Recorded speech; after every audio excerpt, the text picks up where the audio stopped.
अस्सलाम वालेकुम। जैसे कि पिछली वीडियो में बताया गया था कि जहनी दबाव का क्या नुकसान होता है और 3 तरह के डॉक्टर हैं जो बताते हैं कि कैसे हम अपने जहनी दबाव पर कंट्रोल कर सकते हैं। पहली किस्म के वो डॉक्टर हैं जो कहते हैं कि आप रोजाना की बुनियाद पर वर्जिश करें, एक्सरसाइज करें, चिकनाई से दूर रहें, सिगरेट से दूर रहें, ऐसी नशावर अद्वियात का इस्तेमाल ना करें जो आपको नुकसान दे।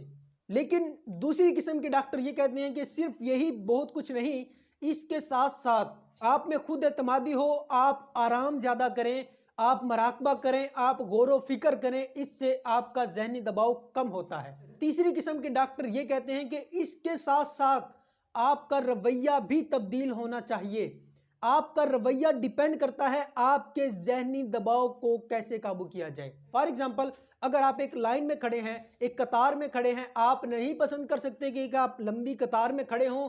आप लंबी कतार में खड़े होते हैं, आपके जहन पर दबाव बढ़ता है, आपकी दिल की धड़कन तेज हो जाती है, आप कहते हैं कि नहीं, मैं इस लाइन में नहीं खड़ा हो सकता। तो डॉक्टर कहते हैं कि आप उस वक्त ये बात सोचें कि जो बाकी लोग खड़े हैं वो भी तो इंसान है, वो भी तो बर्दाश्त कर रहे हैं, तो मुझे भी बर्दाश्त करना चाहिए। जैसे बाकी लोग लाइन में खड़े हैं, बाकी लोग कतार में हैं, मुझे भी कतार में खड़े रहना चाहिए, मुझे परेशानी नहीं लेनी चाहिए। उस वक्त आप अपने आप को किसी न किसी चीज में मसरूफ रख लें, लेकिन आप बार बार ये ना सोचें कि इतनी लंबी लाइन है, मुझे देर हो जाएगी, मैंने कहीं जाना है, परेशान हो जाते हैं आप। तो आप हमेशा घर से पहले निकलें, टाइम से निकलें, अपने वक्त को तरतीब दें, टाइम पर पहुंचे ताकि आपको लंबी कतार में ना खड़ा होना पड़े। आप अपना रवैया चेंज करें, लोगों के साथ बिहेवियर चेंज करें।